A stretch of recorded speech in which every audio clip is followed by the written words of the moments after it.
Okay, let's get into this. We're looking at a source today that, honestly, offers a really different angle on learning English fluency. Hmm.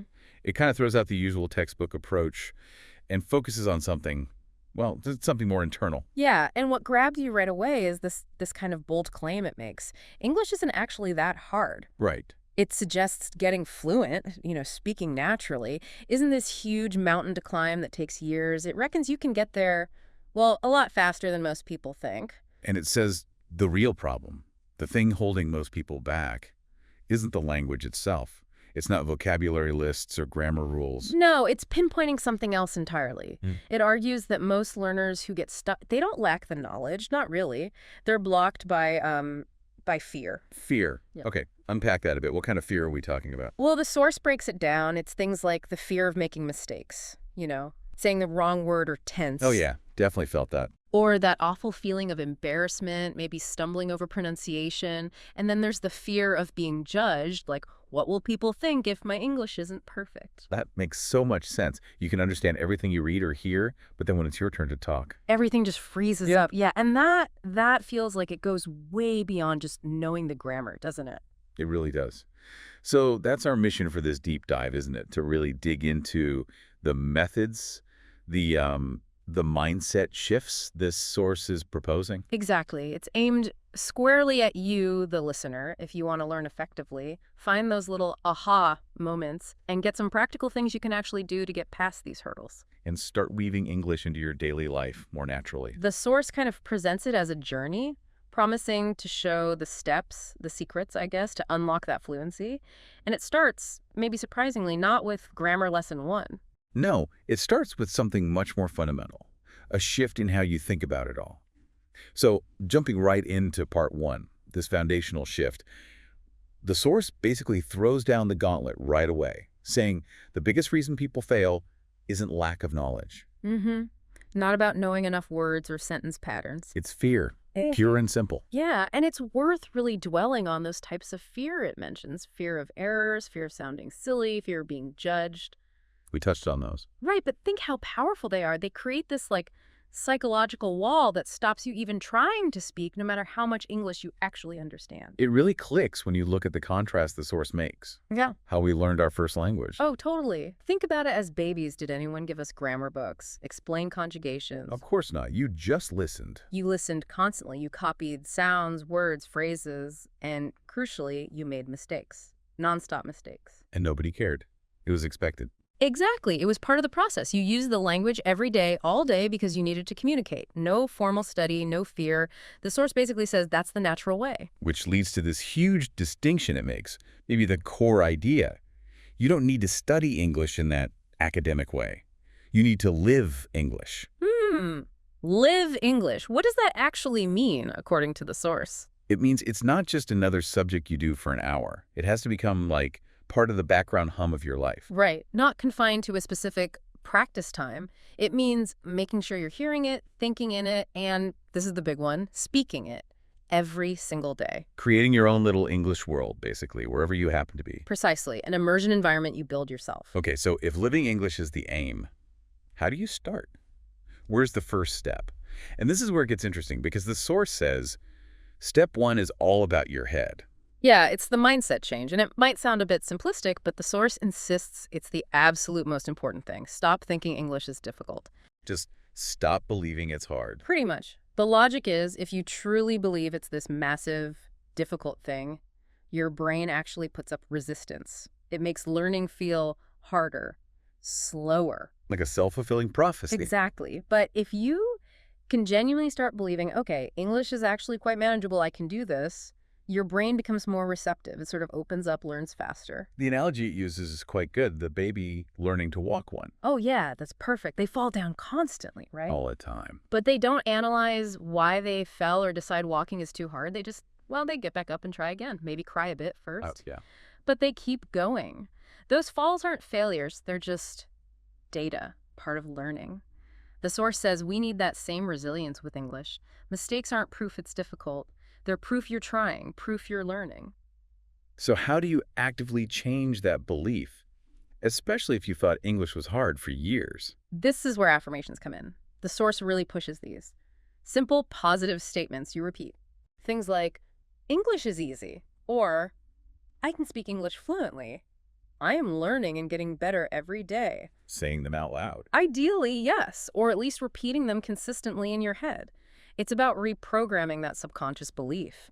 The more you say it, the more your brain starts to accept it as true. And just as crucial is stopping the negative stuff, right? Oh, absolutely critical. The source is really strong on this. Never, ever say things like, my English is terrible, or I just can't speak English. Why is that so bad? Because you're literally programming yourself for failure. You're reinforcing the exact belief that's holding you back. So what's the alternative if you know your English isn't perfect yet? Reframe it. Instead of my English is bad, say, I am learning and improving every day. See the difference. Yeah, it shifts from a fixed negative state to like a positive process. Precisely. It's focusing on the journey, the progress. And the source claims this small change in how you talk to yourself makes a huge difference to your motivation and actual progress. Okay, mindset shift check. Starting to believe it's possible. Now, how do you actually start doing things differently? How do you start living it? This leads straight into step 2. Surround yourself with English. This is where the practical stuff really kicks in. And you don't need to move to London or New York, it's it. Yep, absolutely not. You create your own English bubble right where you are. First tip is almost too simple. Change your phone language. Huh.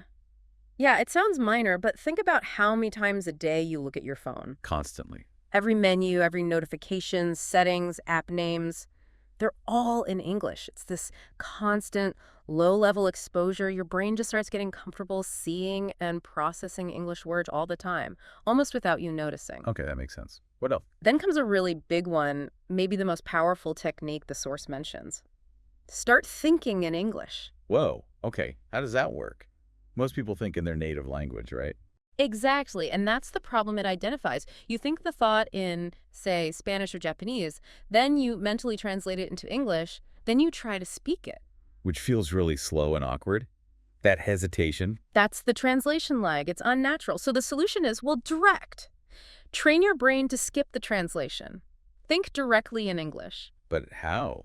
Especially if you're a beginner. You can't just suddenly think complex thoughts in English. No, you start super simple, mundane stuff. The source gives examples like, when you wake up, instead of your usual thought, consciously think the English. I will brush my teeth now. Okay. Making coffee. Think, I am making coffee. Going outside. Think, the weather is nice today.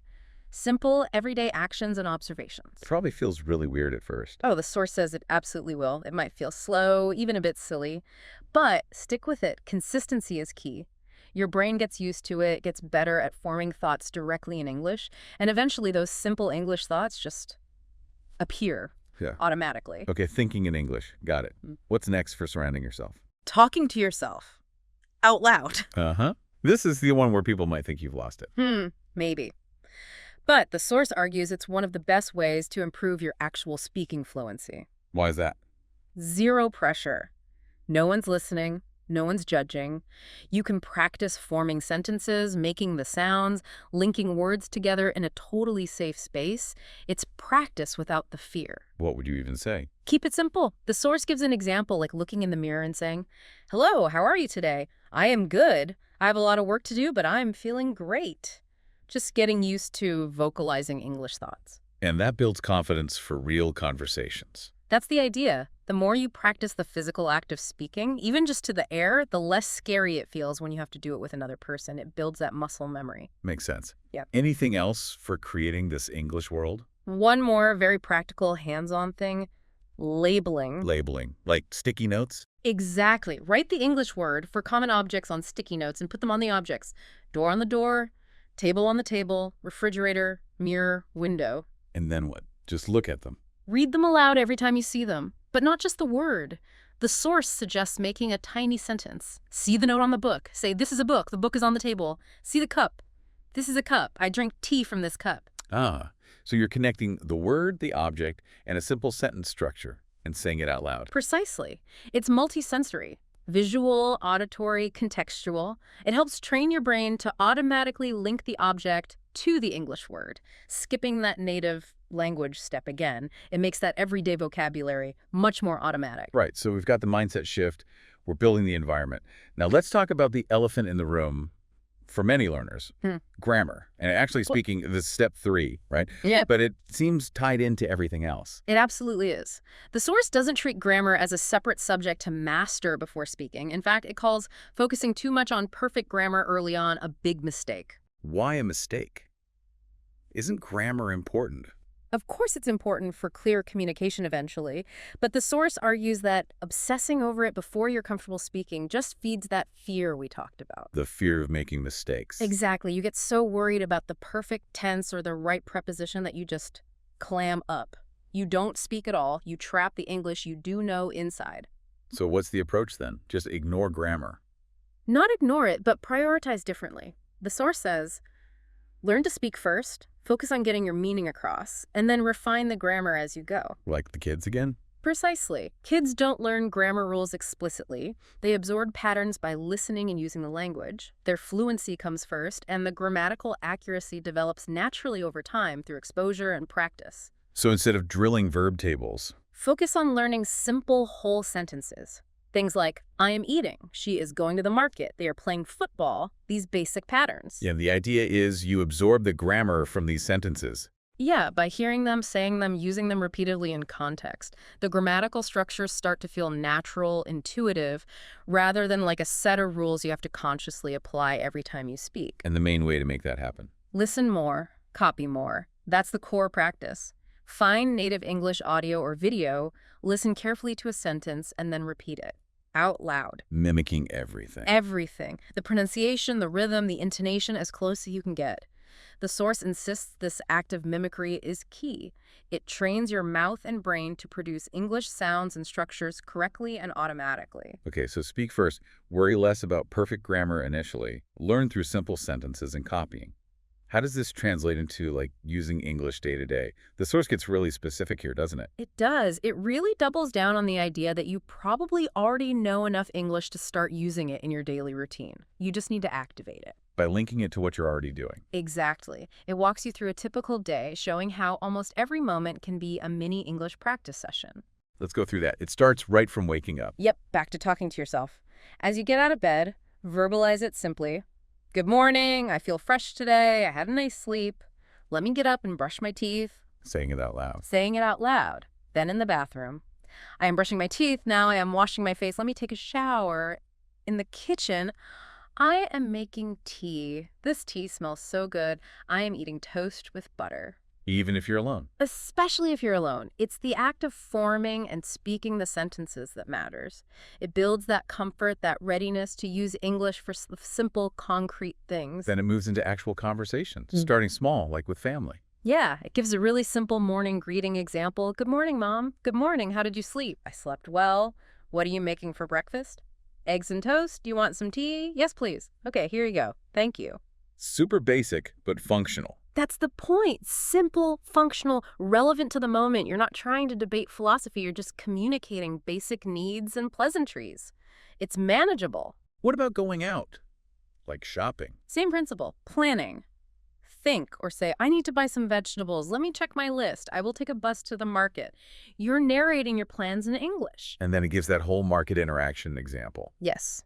Which is great because it's so practical. Asking for tomatoes, the price, deciding how much, asking for onions, getting the total, paying. Let's hear that again, roughly. It goes something like, excuse me, do you have fresh tomatoes? Yes, here. How much per kilo? $2. Okay, I'll take 2 kilos. Anything else? Yes, onions too. Here you go. That's $5 total. Here's the money. Thank you. Thank you. Have a nice day. See, that's communication. It might not be fancy, but you bought your groceries in English. Exactly. And the source argues that practicing these kinds of common, predictable scenarios builds immense confidence. It shows you that you can function in English right now. It has examples for meeting friends, too, right? Yep. Simple stuff. Hey, how are you? Good, you. Great. What are you doing? Nothing much? Want to go for a walk? Sure, sounds good. Again, basic, but effective. And ordering coffee. Classic situation. Classic. What do you want? Coffee. You. Lemonade. Okay, waiter. Yes, what would you like? 1 coffee, 1 lemonade, please? Anything else? No, that's all. Okay, coming right up. You can see the pattern. Use simple, direct language for the task at hand. And it continues into the evening, talking about your day with family. Long day today. What did you do? Went to the market, met my friend. Nice. What did you buy? Vegetables. Good. Let's have dinner. Yes, I'm hungry. And ending the day. Back to talking to yourself before sleep. Today was a good day. Learn some new things. Tomorrow, wake up early. Practice morning English. Time to sleep now. Good night. So the core idea is that by rehearsing these simple daily conversations, maybe using the source's examples as a starting point, you're actively training yourself. You're building scripts almost, familiar patterns for common situations, and the source promises this dramatically reduces that panic or hesitation when you face the real thing. Because you've kind of done it before, even if just with yourself. Exactly. And that idea of listening and repeating is woven through all of this. Don't just read the examples. Listen to how people actually say these things and copy them.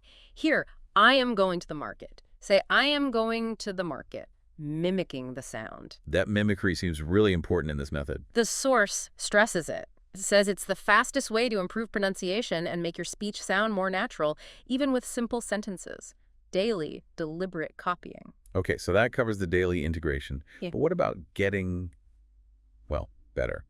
Moving beyond basic functionality towards real fluency, tackling that nervousness. Right. This is where the source focuses on elevating your skills, specifically targeting confidence and pronunciation. Because it acknowledges that knowing some English isn't the same as speaking confidently. Many people get stuck there. Exactly. You might read well, understand loads, but speaking still feels like a hurdle. That fear of mistakes, worrying if people understand your accent, just general nerves. Yeah, those are real. But the source is really encouraging here.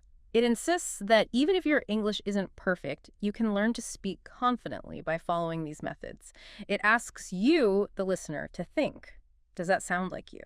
The fear, the worry about pronunciation, not enough practice, translating in your head? If yes, then it offers the perfect solution, which involves Tackling pronunciation directly, building confidence systematically, and really drilling down on that thinking in English idea. Let's start with pronunciation. What's the goal here? Sounding like a native speaker. No, the source is clear about that. The goal isn't necessarily a specific accent, like American or British. It's clear pronunciation, speaking so people can understand you easily. That's it. Okay. Achievable. How? Back to basics. Listen and copy. Still the fastest way, it says. Find simple audio a sentence even. Listen really carefully. Like that I want to go to the park example. Exactly. Listen to how a native speaker says it each sound, the rhythm, then repeat it. Try to match them exactly, and do it again and again. Repetition is key. It trains your mouth. What else for pronunciation? Speak slowly and clearly. This one's interesting because people often think faster equals more fluent. Yeah, you hear fast speakers and think, wow. But the source argues that trying to rush when you're not ready just leads to mumbled, unclear speech. It's much better to speak at a moderate pace, enunciating clearly. People will understand you better, which is fluency. Clarity over speed. Good point. And recording yourself. Highly recommended. Record yourself saying a sentence or two on your phone, then listen back critically. Ooh, cringe factor potentially high there. Oh, maybe initially, but then compare your recording to a native speaker saying the same thing. The source says you'll immediately hear where the differences are specific sounds, intonation. It gives you targeted things to work on. Okay, practical tips for pronunciation, but what about just feeling shy or nervous? Yeah, confidence building. The source has direct advice here too. First, big one. Stop obsessing over mistakes. Easier said than done, maybe. Perhaps, but it hammers this point home. Mistakes are normal. They're necessary. Everyone makes them. Even native speakers stumble sometimes. Don't let the fear of imperfection silence you. Okay. And the second point. Speak English every single day. We keep coming back to this, but it's crucial for confidence. Confidence comes from doing, from practice. Even 15 minutes a day. Talk to yourself, talk to a friend, talk to the mirror. Just speak. Daily. Consistency builds capability, builds confidence. Exactly. Then there's the 3-second rule. Heard of this? No, what's that? When someone asks you something or you need to say something, don't pause and agonize over the perfect response. Give yourself 3 seconds, max, then just speak. Why 3 seconds? Because waiting longer lets the anxiety build. If someone asks, what did you do yesterday? Don't wait 10 seconds trying to craft a masterpiece. 3 seconds, then just say something simple. I went to the park, watched a movie, had a great day. Get something out quickly. It short circuits the hesitation loop. Interesting technique. And finally, for confidence. Practice real conversations. The more you actually use English to communicate with people, the less scary it becomes. All that daily practice feeds into this. Which loops us back to what the source calls the ultimate key, the real game changer for fluency. Thinking in English. It revisits this, right? It does for a deeper dive, because in its view, this is the thing you have to master for natural, spontaneous speech. It says you must train your brain to think directly in English. Remind us why translating is so bad again. Because it's slow and clunky. Brain process. 1. Native thought. 2. Mental translation. 3. Speak translated English. Too many steps, too much delay, too much effort. The goal is just 1. English thought. 2. Speak English thought. Bingo. Instantaneous. Effortless. That's the fluency target, and the source insists it's trainable, even for beginners. How do you start training that practically? Start with single words. Super simple. Throughout your day, consciously label things around you only using the English word in your head. See your bed. Think bed. Not your native word, just bed. Pillow. Pillow. Window. Window. Tree outside. Tree. Car. Car. Just replacing the native label with the English one in your internal monologue. Exactly. All day long. That's step 1. Building those direct object English word connections. Then what? Move to simple sentences in your head. Narrate your actions directly in English. Brushing teeth. Think, I am brushing my teeth. Eating. I am eating rice. Food tastes good. This food is delicious. Again, the key is trying to form the thought directly in simple English, not translating a more complex native thought. And talking to yourself helps reinforce this. Massively, because you're taking those simple, direct English thoughts and immediately turning them into spoken words. I am choosing my clothes. I will wear a blue shirt today. The weather is nice. I see a little girl playing. It's direct thought-to-speech practice. What about input? Watching movies, listening to stuff? Still vital. Daily exposure to authentic English movies, videos, subtitles okay at first, podcasts, simple reading feeds your brain the patterns and vocabulary it needs to start thinking in English more easily. More input helps fuel the thinking process. But the source has a big warning here, doesn't it? About just consuming. Oh yeah, huge warning.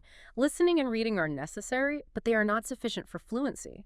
Especially speaking fluency and thinking in English, you can listen for years and still hesitate to speak. Why? Because you haven't practiced the output.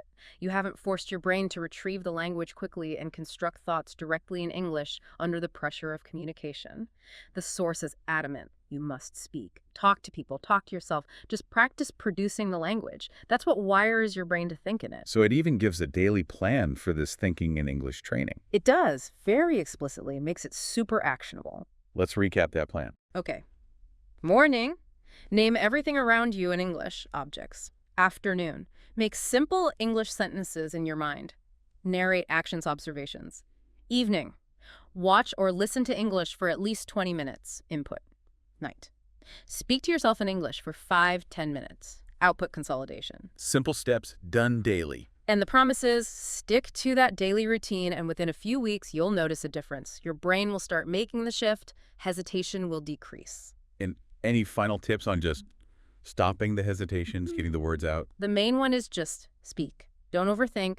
Don't aim for perfection. And if you forget a word... Find another way. Exactly. Use simpler words you do know. Don't freeze. Keep communicating. Remember the keys example. Can't remember lost. Say, I don't have my keys. I don't know where they are. Same meaning, simpler words, keeps the conversation flowing. And crucially... Don't worry about what other people think. Okay, so those are ways to say you just don't know.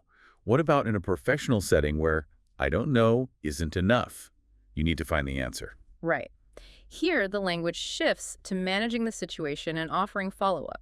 The source suggests a smart first step. Ask for a deadline. When do you need to know by? Good move. Buys you time and sets expectations. Exactly. Then you offer to get the information. Let me get that for you, or let me find out, or let me look into this. The source points out that native speakers often use contractions here. I'll find out. I'll look into this. And a key phrase for promising to follow up. I'll get back to you. You often combine this with why you can't answer now. I need to check something first and I'll get back to you. Or I need to confirm, verify, look into this and I'll get back to you. And you can specify when you'll get back to them. Yes, absolutely. And I'll get back to you by time date, like by the end of the day or by tomorrow afternoon. And it's good practice to confirm if that time frame works. Does that work for you? What if you just need to admit you don't know it right now, off the top of your head? I'm not sure offhand. The source explains offhand means without checking, just from memory right now. Is there an alternative to offhand? Yes. I'm not sure off the top of my head. Same, meaning the information isn't immediately accessible in my brain. And specifying follow-up time using in. Yeah. And I'll email you the information in time, like in about 30 minutes or in an hour. Or if it's urgent, the source mentions using ASAP, and I'll get back to you, ASAP. Pronounced ASAP or ASAP. Wow, that's a whole strategy just for handling. I don't know. It shows you can still sound competent and helpful even when you lack the info immediately. It really does. It's about managing the interaction professionally. Okay, so moving from not knowing to not understanding, how does the source say we should ask for clarification or check if we are being understood? Right. Crucial for avoiding miscommunication. If you didn't hear or understand, the source says a simple, "Sorry, I didn't catch that," is very common and polite. What if it's a specific word or phrase? "Sorry, what does X mean?"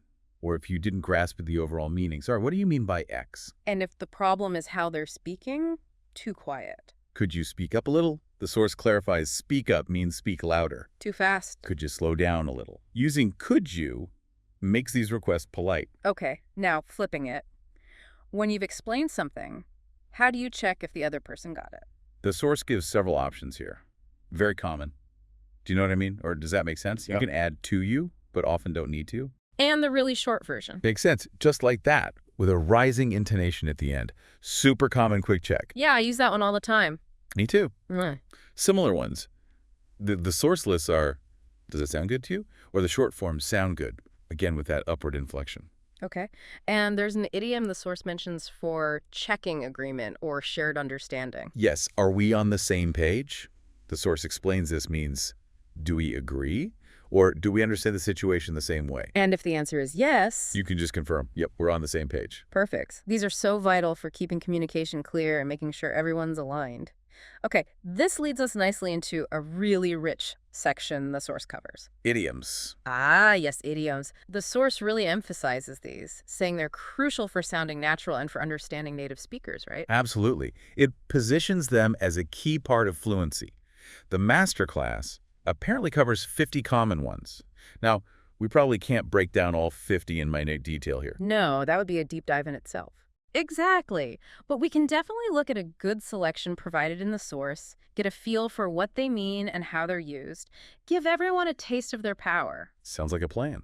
Which ones does the source highlight? Okay, one of the first is to play something by ear. Play by ear?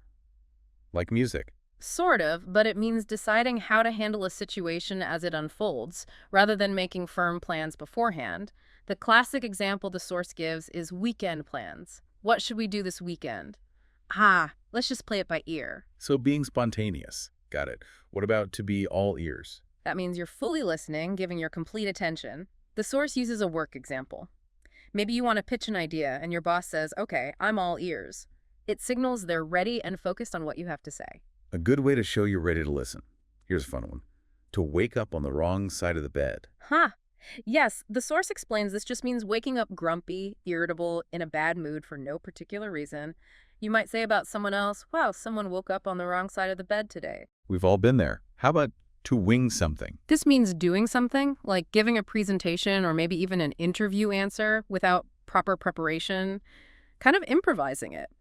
The source wisely notes you would not want to wing an important exam like IELTS. Definitely not. Good advice. To make a mountain out of a molehill. A great visual idiom. A molehill is tiny, a mountain is huge. The source says it means exaggerating a small problem, making it seem much bigger or more serious than it actually is. Like, okay, calm down, it was a tiny mistake. Don't make a mountain out of a molehill. Right, keeping perspective.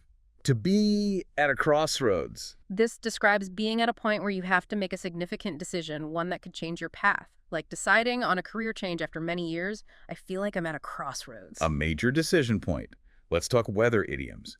To rain cats and dogs. Simple, classic, vivid. It just means it's raining extremely heavily. Wow, look outside. It's raining cats and dogs. Can't beat that one. Feeling good. To be on top of the world. That means feeling incredibly happy, ecstatic, like everything is perfect. Maybe after getting great news or achieving something big. I just got the promotion. I'm on top of the world. Pure elation. How about relationship dynamics? To give someone the cold shoulder. The source explains this means intentionally ignoring someone or being unfriendly, usually because you're angry or upset with them. Why are you giving me the cold shoulder? Did I do something wrong? Like emotional distance. What about avoiding a decision? To sit on the fence. This means delaying or refusing to choose between two options or take sides in an argument, often because it's difficult or you're unsure.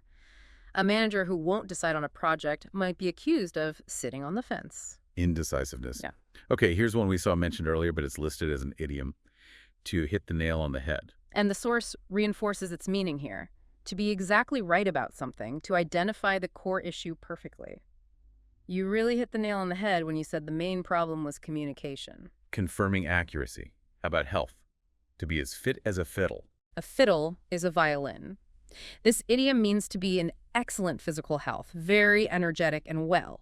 My grandpa is 85, but he's still as fit as a fiddle. Vibrant health. To get something out of your system. The source says this means doing something you've been wanting or needing to do for a long time so you can finally stop thinking or worrying about it. Like, if you keep talking about wanting to try skydiving, a friend might say, just do it and get it out of your system. Addressing that lingering urge. What about when someone shows up unexpectedly? Speak of the devil. Yeah, the source clarifies this doesn't mean the person is actually bad. It's used when you happen to be talking about someone and then that very person appears or calls right at that moment. We're just talking about Mark. Speak of the devil, here he comes. A funny coincidence. To give someone the benefit of the doubt. This means choosing to believe someone is telling the truth or had good intentions, even if there are reasons to be suspicious. Like, if a colleague has an excuse for being late, the boss might say, okay, I'll give you the benefit of the doubt this time. Choosing trust. A classic motivator. No pain, no gain. And the source defines it straightforwardly. You have to work hard, maybe endure some difficulty or discomfort to achieve something worthwhile. Often used for exercise or learning new skills. Learning guitar is tough, but no pain, no gain. Encouraging perseverance. Hang in there. This is a phrase of encouragement telling someone not to give up during a difficult time, to keep going. I know things are tough right now, but hang in there. It'll get better. Offering support. A penny for your thoughts. The source explains this is a gentle, often kind way to ask someone what they're thinking about, especially if they seem quiet, distracted, or thoughtful. You seem miles away. A penny for your thoughts. Inviting them to share. It's not rocket science. Rocket science is seen as super complex, so this idiom means something is not difficult to do or understand. Come on, you can figure out this new software. It's not rocket science. Making something seem achievable. To let someone off the hook. The source says this means deciding not to punish someone or hold them responsible for something they did wrong. Maybe a boss lets an employee off the hook for a minor mistake. I made an error, but thankfully my manager let me off the hook. Forgiveness or exemption. To make a long story short. This signals you're about to give the brief, summarized version of a more complicated story, skipping the details. So, what happened on your trip?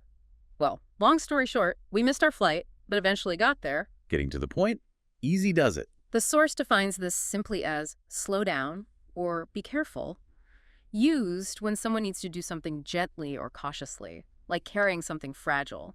Whoa, easy does it with that face. A caution to be gentle. To go back to the drawing board. This means a plan or idea has failed and you need to start over from the very beginning. The client hated the initial design, so we have to go back to the drawing board. Starting the planning again. Once in a blue moon. A blue moon is a rare astronomical event, so the source says this idiom means something happens very infrequently. I'd love to go to the opera, but I only get to go once in a blue moon. Very rare. Yeah. At the drop of a hat. This means doing something immediately without any hesitation or needing advance notice. She's always willing to help. She'll come over at the drop of a hat if you need her. Instant action. To add insult to injury. The source explains this is when something bad happens and then another bad thing happens right after, making the situation even worse. First, I lost my wallet, and then, to add insult to injury, it started pouring rain. Piling on the misfortune. To hit the sack. A very common informal idiom meaning simply to go to bed or go to sleep. Okay, I'm exhausted. Time to hit the sack. Ready for sleep. Here's another repeat from earlier used idiomatically. The ball's in your court. Right, and the source again emphasizes it means it's now someone else's responsibility to make the next move or decision. We sent them the contract, the ball's in their court now. Passing the responsibility. What about being mistaken about something or someone? To be barking up the wrong tree. The source explains this means you're pursuing the wrong course of action, blaming the wrong person, or looking for something in the wrong place. If you think I broke the vase, you're barking up the wrong tree. It was the cat. Misdirected effort or accusation. to get your ducks in a row. This means getting everything organized, prepared, and ready, especially before starting something important. Before the presentation, make sure you have all your ducks in a row, slides, notes, everything. Being well prepared to get the best of both worlds. This idiom describes having the advantages of two different things at the same time, often things that are usually mutually exclusive, like living in a quiet countryside area but having an easy commute to the city. She really gets the best of both worlds. Enjoying dual benefits, the lion's share. The source defines this as the largest portion or majority of something, often used when talking about work or rewards. He always takes the lion's share of the credit. The biggest piece, to be on the ball. This means being alert, quick to understand, competent, and efficient. Wow, you finished that report already. You're really on the ball today. Performing effectively. To pull someone's leg. The source explains this means teasing someone or joking with them by telling them something untrue, usually playfully. Wait, did you really win the lottery? Nah, I'm just pulling your leg. Just kidding around. To pull yourself together. This idiom means regaining control of your emotions, calming down, especially after being upset or panicked. Okay, take a deep breath. You need to pull yourself together before the meeting. Getting composed. So far, so good. The source says this is used to indicate that things are progressing well up to the current point, but acknowledging that could change. How's the project going? So far, so good. No major issues yet. A positive status update. To be the last straw. This refers to the final event in a series of annoyances that makes you finally lose your patience or tolerance. He was late again, forgot the documents, and then spilled coffee on me. That was the last straw. Reaching the breaking point. Time flies when you're having fun. A very common saying. It means that time seems to pass quickly when you're enjoying yourself. Wow, is it midnight already? We've been talking for hours. Time flies when you're having fun. Enjoyment makes time speed up. To be bent out of shape. The source says this means getting unnecessarily upset, angry, or worried about something, often something quite small. Don't get so bent out of shape about the typo. It's easy to fix. Overreacting. To make matters worse. Similar to add insult to injury, this phrase introduces something that makes an already bad situation even more difficult. The car broke down, and to make matters worse, my phone battery died. Exacerbating a problem. Don't judge a book by its cover. A widely known piece of advice. It means you shouldn't form an opinion based only on outward appearance. He looks quiet, but he's actually brilliant. Don't judge a book by its cover. Look deeper. To fall between two stools. An interesting one. The source explains it means failing to achieve either of two aims because you're trying to satisfy both inadequately, like a restaurant trying to be both cheap and gourmet, ending up being neither. Their strategy tried to please everyone and fell between two stools. Failing by trying to compromise too much. To cost an arm and a leg. This simply means something is extremely expensive. I'd love that designer handbag, but it costs an arm and a leg. Very pricey. To cross that bridge when you come to it. The source explains this advises against worrying about potential future problems before they actually happen. Deal with them if and when they arise. What if the flight is delayed? Let's not worry about that now. We'll cross that bridge when we come to it. Deal with problems as they occur. To cry over spilt milk. Or sometimes spilled milk. This idiom means getting upset or complaining about something bad that has already happened and cannot be changed. Okay, you made a mistake, but there's no use crying over spilt milk now. Let's fix it. Don't dwell on the unchangeable past. Curiosity killed the cat. This is used as a mild warning against being too nosy or inquisitive, suggesting it could lead to trouble.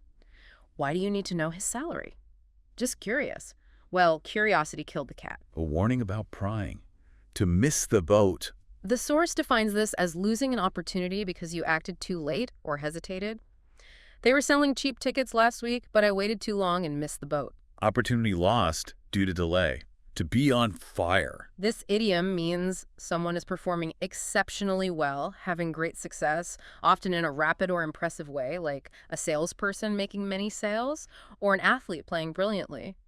She answered every question perfectly in the interview. She was on fire. Performing outstandingly. To spill the beans. The source says this means revealing a secret or telling something that was supposed to be kept confidential, often accidentally. Don't tell Sarah about the surprise party. She's terrible at keeping secrets and always spills the beans. Revealing secret information. And one more the source defined. To be under the weather. Yes, a very common way to say you're feeling slightly ill, not seriously sick, but just not feeling well. I think I'll take the day off. I'm feeling a bit under the weather. Feeling unwell. Okay, the source listed to be out of the woods. But the definition wasn't complete in our material, so sticking to the ones with explanations, that's a really solid dive into common idioms. It really is. And you can see how sprinkling these into your conversation, naturally not forcing them, but using them where they fit, makes your English sound much more native-like and expressive. Absolutely. It adds color and nuance. Mm. Okay, moving on from idioms, the source then tackles how to share opinions and perspectives. This is huge, especially professionally. It mentions covering over 50 phrases for this. Another area with massive variety. So how does the guide suggest introducing your personal opinion? What are the options beyond just, I think? It recommends picking maybe 2 or 3 phrases you like to start with, then gradually adding more so you don't sound repetitive. It gives a whole list, ranging from common to slightly more formal. Things like, in my opinion, as far as I'm concerned, from my perspective, from my point of view. Personally, I think that. Okay, so several ways to frame it as your view. Exactly. Also, in my view, I'd say that, which is quite common and natural. I believe that, and then stronger versions like I strongly believe that or I firmly believe that. Showing conviction. Right. And even stronger. I'm convinced that, or there's no doubt in my mind that. Also, I feel that in my mind, and it seems to me that. Wow, that's a lot of options just to introduce your viewpoint. It really is. And just using something other than I think immediately makes your language sound a bit more varied and maybe more thoughtful. The source uses an example idea, like, we should hire a marketing expert to build our website. And you could introduce that with any of these phrases.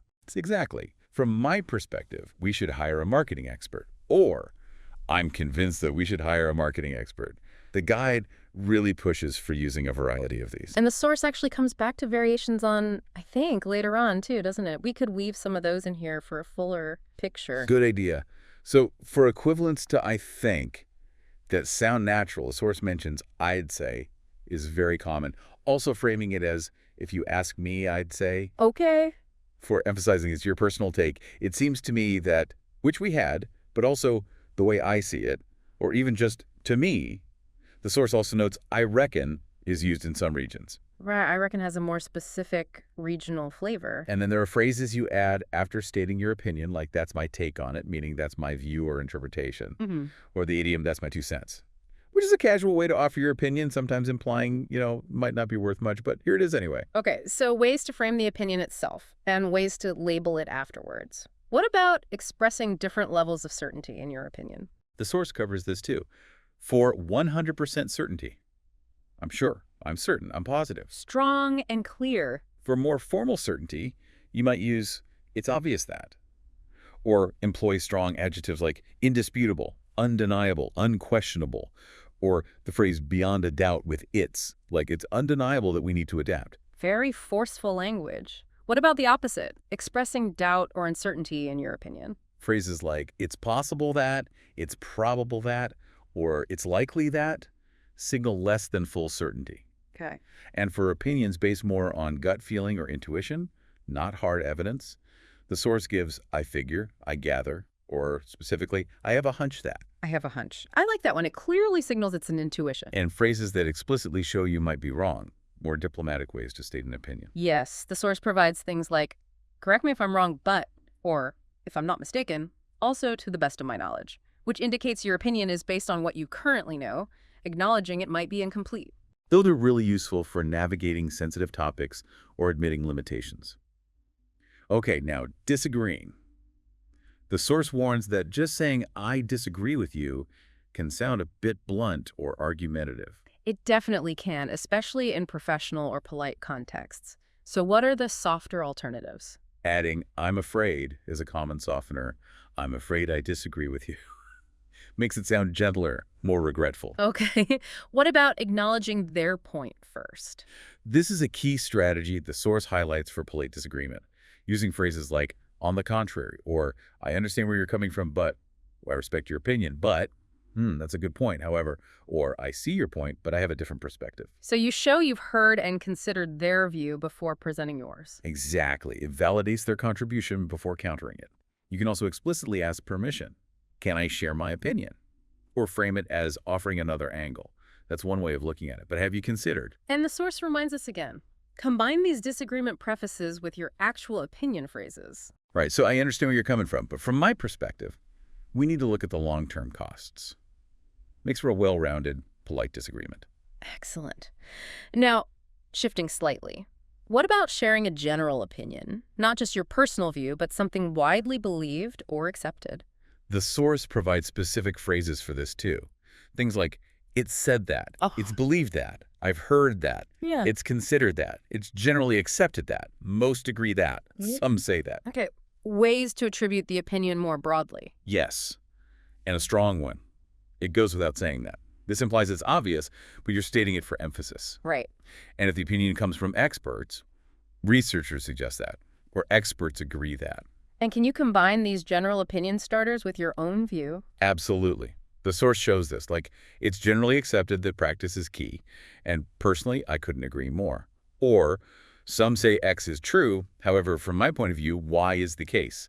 It lets you position your personal take relative to the common view. Very useful for structuring arguments or participating in discussions. Lastly, how does the source suggest we ask for someone else's opinion? Lots of ways here, too. The direct ones.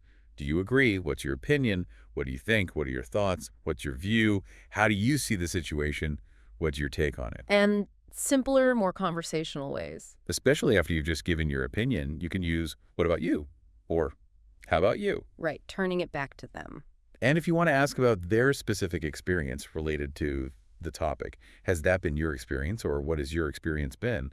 The source also lists, are we on the same page? Again, here, in the context of seeking agreement. And is that something you would support too? Okay, another really comprehensive toolkit. Just having these phrases for agreeing, disagreeing, sharing personal or general views, and asking for opinions gives you so much more flexibility and nuance. It really moves you beyond just basic statements. Okay, next up, the source tackles something it calls the secret to really elevating your English, transition words. Ah, yes, the connectors. It makes a big claim for them. But honestly, they are incredibly important. They're like the signposts and the glue for your ideas. They show how sentences and paragraphs relate to each other, making everything flow logically. And the source stresses they're not just for formal writing, right? They're key in spoken English too. Exactly. They help your listener follow your train of thought. The source mentions covering over 50 of them, grouped by function. Okay, let's look at the categories. First up, cause and effect, or causation. Right. These words show that one thing caused or resulted in another. The basic example given is, I spilled my coffee. As a result, I changed my shirt. Spilling led to changing. The source lists words from more formal to less formal. Consequently, hence, accordingly, thus, for that reason, as a result, therefore, and so, since, because, due to. And the formality really matters here, doesn't it? You wouldn't usually say, hence I changed my shirt after spilling coffee. Probably not. But in a business context, the source gives the example. The project is over budget. Consequently, hence, therefore, we need to cut costs. There, the more formal words fit perfectly. You choose based on the situation. Makes sense. Next category, chronology showing time sequence. Ordering events, the simple example. First, I went to the store. Then I worked out. Finally, I made dinner. The source gives options for the first step. Firstly, to start, to begin, at the beginning or at the start. And for the steps in between, second, third, etc. Secondly, afterwards, next. Then subsequently, later. The source points out that many of these can be used repeatedly, so it's good to vary them if you have a longer sequence to avoid sounding robotic, like first, then, after that, next. Good tip. And for the very last step. Finally, lastly, and the nice phrase, last but not least, these clearly signal the end of the sequence. Okay, chronological order covered. How about contrast, showing opposing ideas? Right. Example. I love ice cream. However, I'm lactose intolerant. Two conflicting ideas. The source lists transitions again, roughly from formal to informal. However, nonetheless, still in contrast. On the other hand, conversely, while, whereas. And again, formality dictates the choice. I love ice cream, but I'm lactose intolerant. Super common, casual. I love ice cream, however, I'm lactose intolerant. Sounds more formal, maybe written. Exactly. Or using while or although at the beginning. Although I love ice cream, I'm lactose intolerant.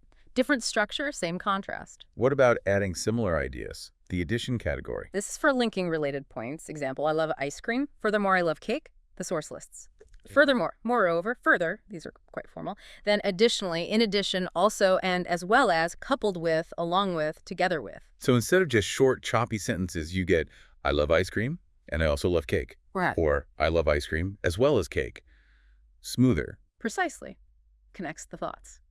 Next, generality for statements that are true most of the time, but maybe not always. Like, generally speaking, our meetings are productive. Exactly. The source lists, in general, generally speaking, by and large, for the most part, most of the time, more often than not, usually, typically, mostly, all ways to qualify a statement as generally true. Okay, giving examples. This is straightforward.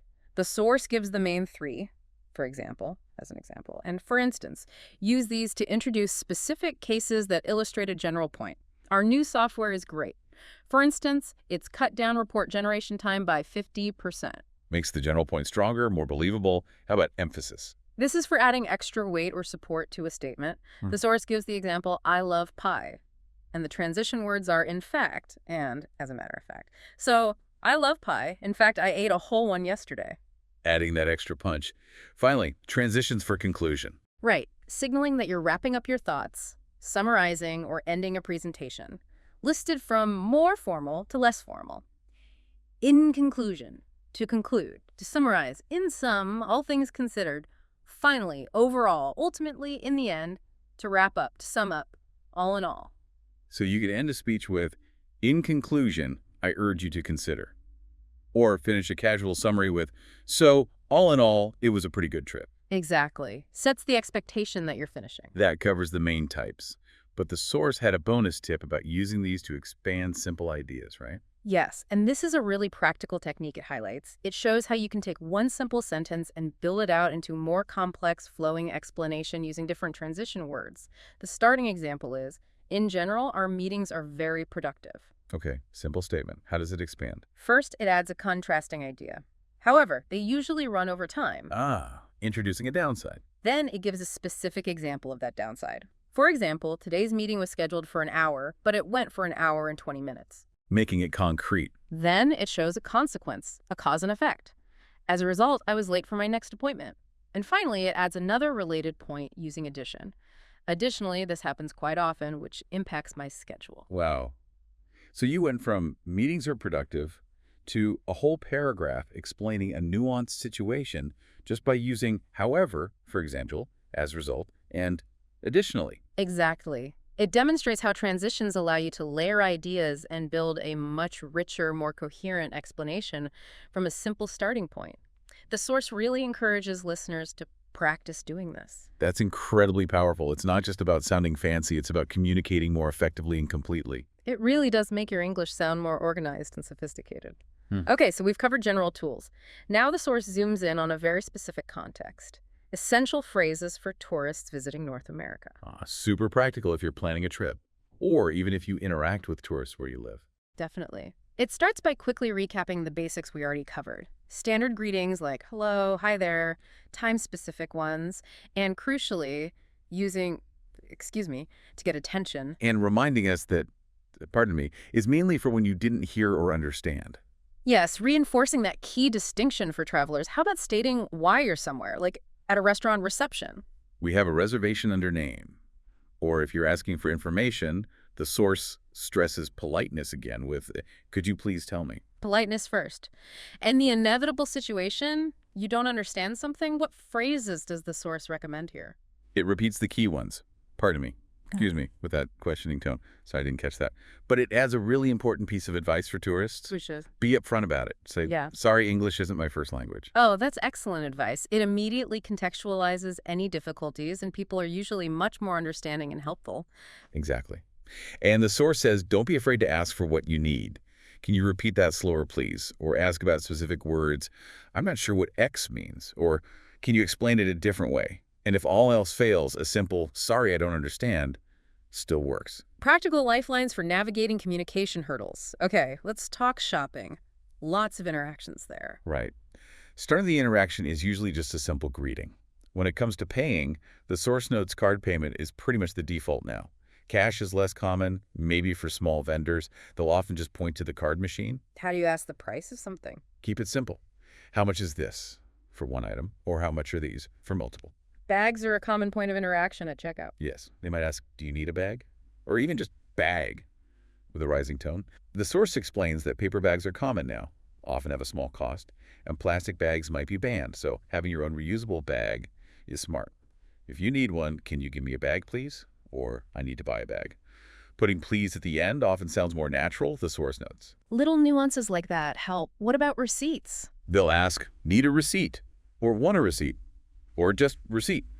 Your options are, no, that's okay, no thanks, or yes, please. And those extra questions they sometimes ask before you pay. Donations, loyalty cards. The source has a great tip here.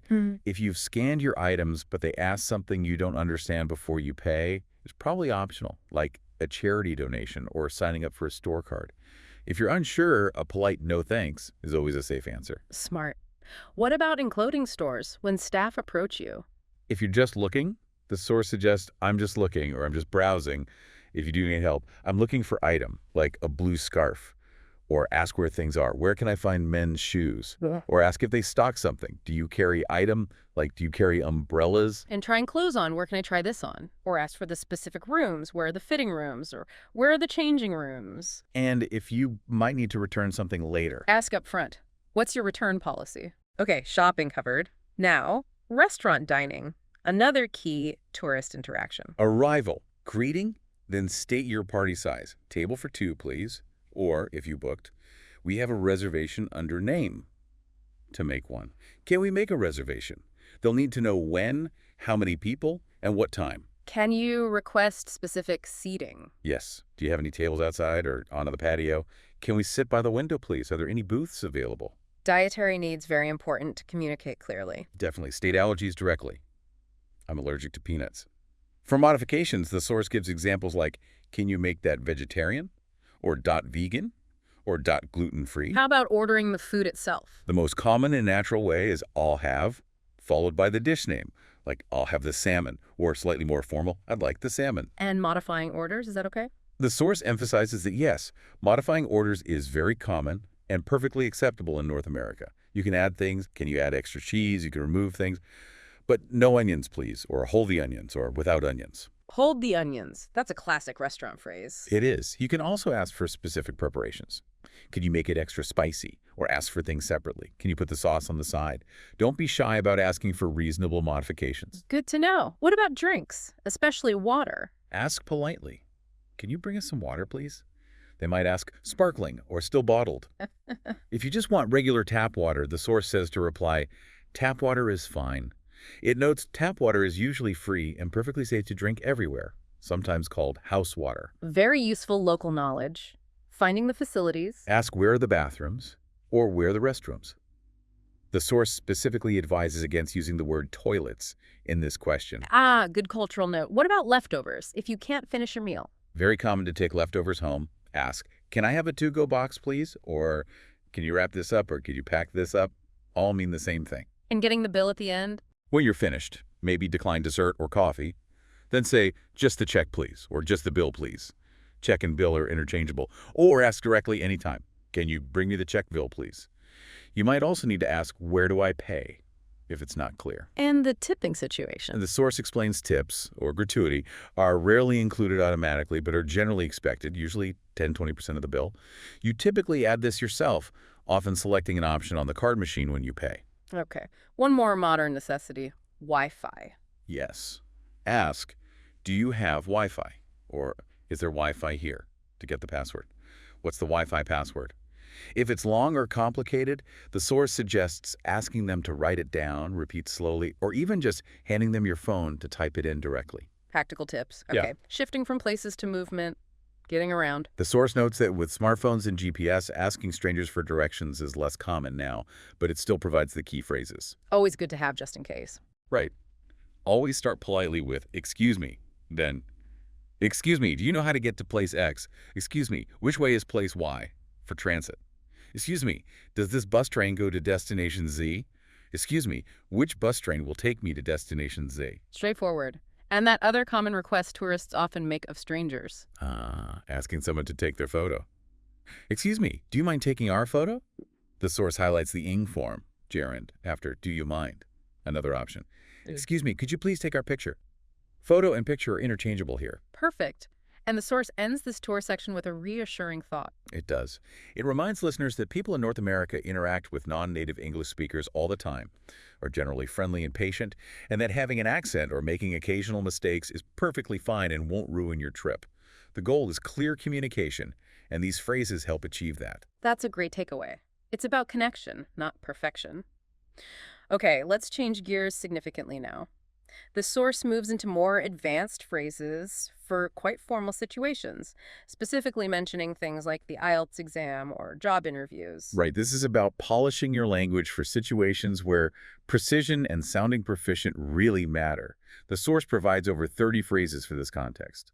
Where does it start? With the basics, talking about where you live but doing it formally, the recommended core phrase is, I was born and raised in place X. It emphasizes the past simple tense and the preposition in. Okay.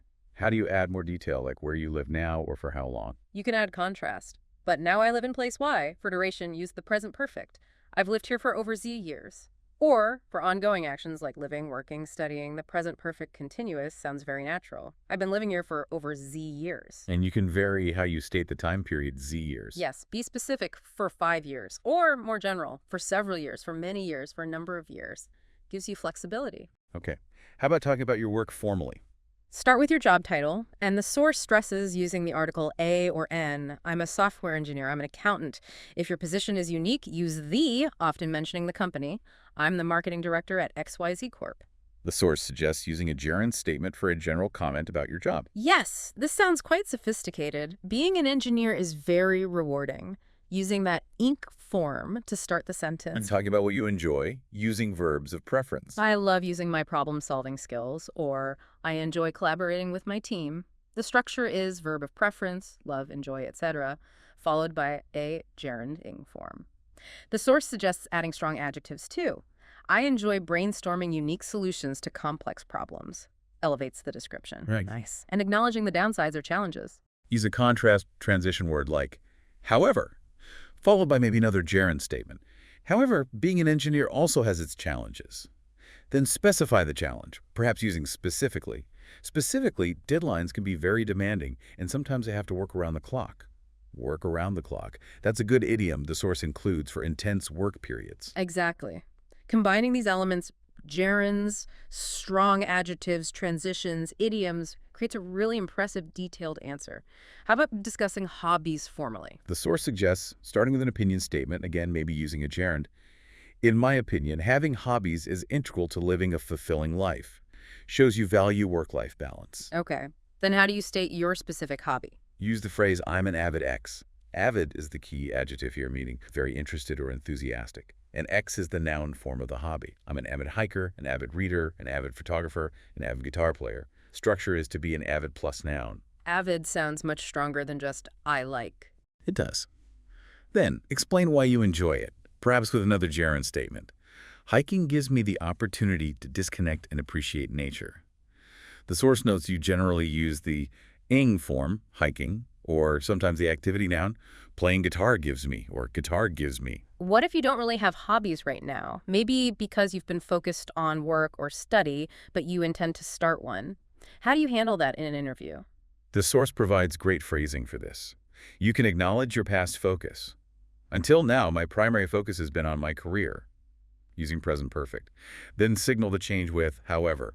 2 options follow. However, I'm considering taking up hobby.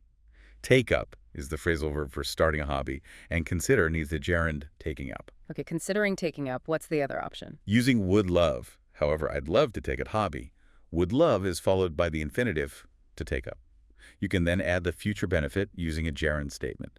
Drawing will give me a chance to express my creativity. And you can add certainty or hope. Yes. I am confident that drawing will, or I'm hopeful that drawing will, shows positive intention. That's a really polished way to talk about hobbies, even future ones. Okay, family, how to describe family relationships formally. A key phrase is, I'm from a close-knit family. Close-knit is a great adjective meaning tightly connected and supportive. An alternative. My family and I are very close. And if everyone gets along well, Everyone in my family gets along really well. The source points out that everyone takes a singular verb, gets, and suggests extremely well sounds even more advanced than really well. Good tip. And that idiom about resemblance. Everyone says I take after my mom in looks, and I take after my dad in personality. The source explains take after means to resemble someone, physically or in character. Very useful for these kinds of descriptions. Definitely. Okay, travel. How to talk about travel aspirations formally. Expressing desire, using would love. I'd love the opportunity to see travel to visit place. The source notes the prepositions carefully. Travel to Egypt, but see Egypt, or visit Egypt. No preposition needed before the place. Subtle but important distinction. Using hypotheticals. The second conditional works well here.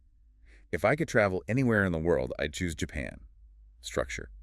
If plus past simple, would plus base verb. And using a gerund statement to show it's a high priority. Visiting Japan is at the top of my travel list, meaning it's your #1 desired destination. Can you make that sound like a long-held dream? Yes, using present perfect. Traveling to Japan has been at the top of my list for as long as I can remember. Then add why. From my perspective, its unique blend of ancient tradition and modern technology is fascinating. And the source had a very advanced phrase for expressing the anticipated enjoyment. It did. And I'd revel in the opportunity to experience the culture firsthand. Revel in the opportunity plus infinitive means to take great pleasure or delight in the chance to do something.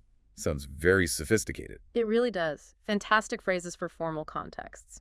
Now, the source also included some bonus safety net phrases for clarification, right? If you're answering a question and feel like you're not expressing yourself clearly. Yes, these are lifesavers in high-pressure situations like exams or interviews. The source recommends memorizing a few. They include, what I'm trying to say is, what I mean is, what I'm getting at is, what I'm trying to get at is. Ways to pause and rephrase. Exactly. Also, to put it another way, and in other words, and one that acknowledges the other person's point while clarifying yours. I get what you're saying, but. The source notes get is more casual for understand. The formal version is I understand what you're saying, but. Having those ready can really boost confidence. Okay, that covers a lot of formal ground. Now let's zoom in even further. Advanced phrases specifically for the workplace. The source lists 25 professional phrases. Right. These are the kinds of expressions you'll hear and want to use to sound fluent and integrated in a North American professional setting. Let's maybe pick out some key ones and discuss how the source explains their use. First up, I'm on board with that. Okay, on board. What does that signify? It means you agree with a proposal or plan. You support it. The source gives the example. We discussed the new marketing strategy, and the whole team is on board. It reminds us to conjugate to be, I am, he's, we're on board, and use the preposition with, on board with the plan. Got it. Agreement and support. Are we on the same page? We saw this earlier, but in a work context, it's specifically checking for shared understanding or agreement about a work-related topic before moving forward. Example. Okay, before we finalize the report, are we all on the same page regarding the key findings? It prevents misunderstandings later. Crucial check-in. It's a win-win situation. This describes a scenario where both parties or all involved benefit. The source actually uses its own masterclass as an example. The creators benefit and you, the learner, benefit. A mutually advantageous outcome. Nice example. What are your thoughts on this? A standard, polite way to solicit opinions or feedback at work. Much better than just, what do you think? Sometimes. The source notes you should specify the topic. What are your thoughts on the latest sales figures? We need to think outside the box. A very common call for creative or unconventional thinking, especially when facing a difficult problem. Our usual approaches aren't working. We really need to think outside the box for this campaign. Encouraging innovation. Let's circle back to that later. This means postponing discussion of a topic, usually due to time limits or needing more info.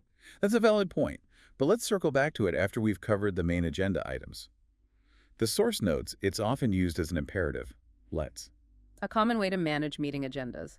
We need to prioritize our tasks. Simply means organizing work based on importance and urgency.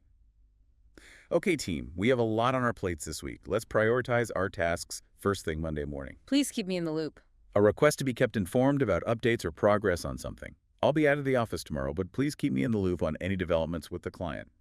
The source highlights using please for politeness and the preposition on, keep me in the loop on this issue. Good details. Have they ironed out the details? This means asking if the specific, often complicated points of an agreement, plan, or contract have been fully resolved and clarified. Did they sign the contract? Not yet. They're still ironing out the final details. The source notes the pronunciation ironed out. Resolving the fine print, I'm all ears. Another idiom reappearing in the workplace. It signals you're ready and willing to listen attentively, maybe to a proposal or someone's concerns. You have an idea? Okay, I'm all ears. Let's take a step back. This suggests pausing the current discussion or activity to reconsider the situation from a broader perspective. We're getting bogged down in minor issues. Let's take a step back and look at the big picture, again, often used imperatively. Gain perspective. I beg to differ. The source describes this as a formal and polite way to state disagreement in a professional setting. It's softer than, I disagree. With all due respect, I beg to differ on that point. Polite disagreement. I'll cut to the chase. Used again here professionally. It means getting directly to the main point, skipping introductory remarks, often to save time or because the information is critical. Okay, everyone, I know you're busy, so I'll cut to the chase. We met the sales target. The source notes the I will structure. Getting straight to it. Run it by the team first. This means to share an idea or plan with a specific group or person to get their input, feedback, or approval before proceeding. It sounds like a good initiative, but run it by the marketing team first. Run it by someone. Seeking input or approval, person calls the shots. An idiom meaning a specific person has the authority and makes the important decisions. Don't ask me, ask Sarah. She calls the shots on this project. The source notes shots is always plural. Identifying the decision maker. The ball's in person's court. Used professionally, this means it's now someone else's responsibility to act or decide. We've submitted our proposal. Now the ball's in the client's court. Shifting responsibility. We need to nip this in the bud. Another idiom applied to work. It means stopping a small problem early before it becomes a bigger issue. I've noticed a few people bending the rules on expenses. We need to nip that in the bud right away. Notes the verb nip. Early intervention. It's not my cup of tea. Used even professionally to express personal dislike or lack of interest in something, usually politely. He asked me to manage the social media account, but honestly, it's not really my cup of tea. Expressing preference politely. They hammered out the agreement. Similar to ironed out, but often implies more negotiation or effort was involved in reaching the final agreement or plan. After 3 days of intense talks, they finally hammered out a deal, often used in the past tense. Reaching a difficult agreement. We're swamped right now. A very common informal way to say you're extremely busy, overloaded with work. Can you help with this? I'd love to, but I'm absolutely swamped this week. The source notes it's to be swamped, using the ed form. Very busy. We'll take that into consideration. A standard, somewhat formal phrase used to acknowledge feedback or a suggestion, indicating it will be thought about during decision-making without necessarily promising to adopt it. Thank you for your suggestion. We'll take that into consideration. Acknowledging input. We need to think long-term. Emphasizes considering the future implications of decisions, not just immediate results. This solution works now, but we need to think long-term about its sustainability. Future focus. Sorry, I'm tied up. Means you're busy or occupied and therefore unavailable. Could you join the call? Sorry, I'm tied up in another meeting right now. The source notes you can specify what you're tied up with. Unavailable due to being busy. Let's put our heads together. A call for collaboration or brainstorming, suggesting that collective thinking will yield better results. This is a tricky problem. Let's put our heads together and see what we can come up with. Collaboration. And the last one. To play devil's advocate. This means arguing against a position or proposal, not because you necessarily disagree, but deliberately to test its weaknesses and explore counter-arguments. I actually support the plan, but let me play devil's advocate for a moment. What if our main competitor reacts this way? It's a technique to ensure thorough consideration. Exploring opposing views critically. Wow, that's another incredibly useful set of phrases. Using those correctly would definitely make someone sound more professionally fluent. Absolutely. It's like learning the specific language of that environment. Okay, building even further, the source dedicates a section to advanced phrases specifically for job interviews, often tied to common questions. Over 50 expressions here. Right, because interviews are such a high-stakes formal situation, having precise and impressive language is key. How does the source suggest tackling that all-important opening? Tell me about yourself. It provides a crucial starting phrase.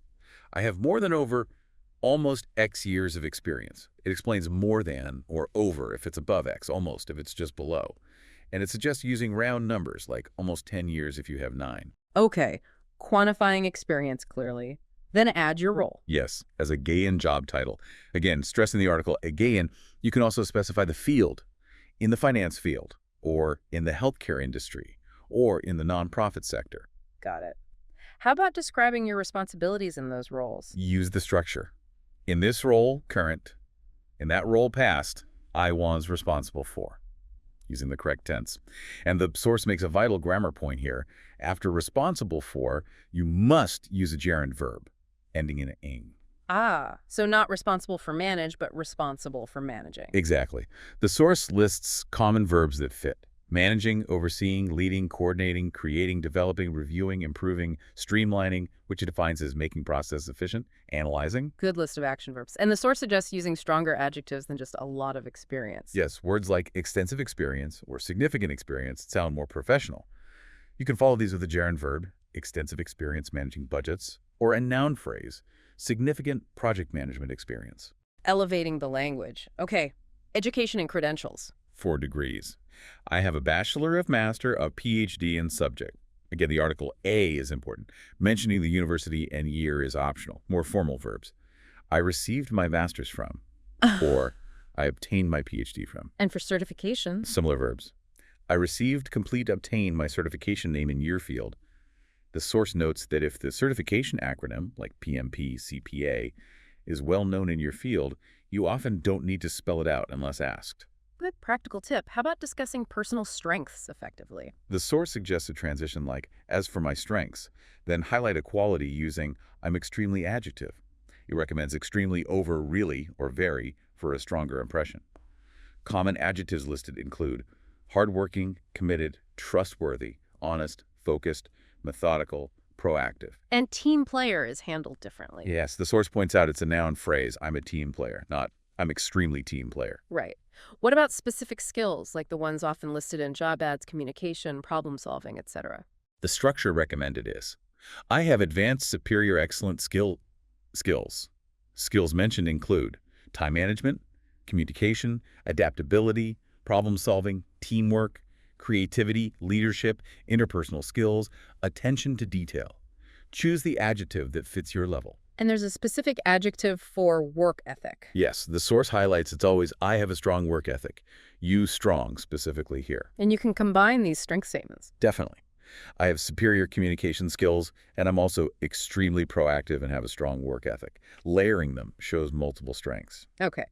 For the question, why are you interested in this position? What kind of phrasing works well? The source focuses on growth and gaining experience. Phrases like, I'm looking for an opportunity to further my skills in X, or to develop my skills in X, or I'm looking for an opportunity to gain experience in the Y field industry sector. Connects your goals to the role. Right, showing ambition and relevance.